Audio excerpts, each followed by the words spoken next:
Ուրեմն 2 տասնամյակի ընթացքում արված ծախսերը բանակի վրա, սրանք բացարձակ թվերի մասին է, ֆիքսված պաշտոնական թվերի մասին է։ 5-4 անգամ ավելի պակաս ծախս է արվել,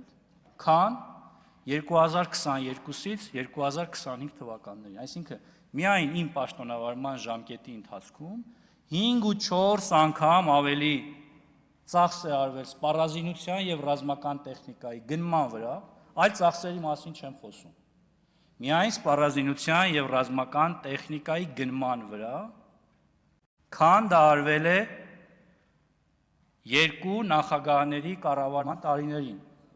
1998-ից 2018 թվականներին։ Եվ ըստ այդմ,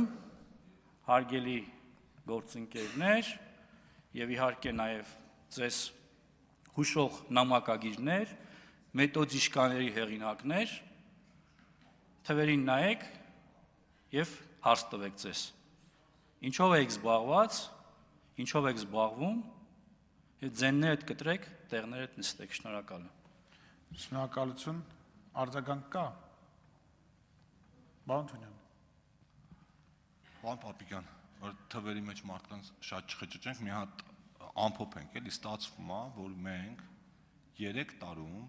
5.5 անգամ ավելի 3 կամ 4 տարում 5.5 անգամ ավելի շատ գումար ենք ծախսել սպառազինության վրա, քան նախկինում 20 տարվա ընթացքում կատարված ծախսն է։ Ճիշտ եմ հասկանում։ 5 ու 4-ը կլորացրել եմ հոգուտ իրենց։ Եթե մի քիչ ավելի մտածենք, ավելի շատ կլինի։ 5 ու 4 անգամ ավելի ծախս է կատարվել, քան արվել է 20 տարում։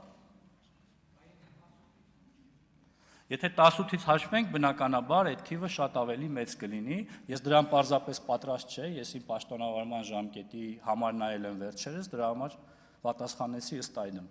Առիթ կունենանք նաև առաջիկայում շատ առիթներ կլինենք, խոսենք նաև մնացածի մասին։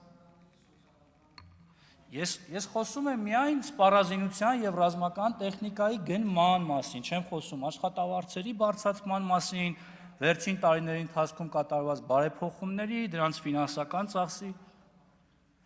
ոչ մի, այդ թվում նաև կապիտալ, այլ ծախսերի, այսինքն շինարարական, ինժեներական, այնպես որ ես խնդրում եմ հավաքեք ձեր աղյուսակները եւ զբաղվեք այլ գործով։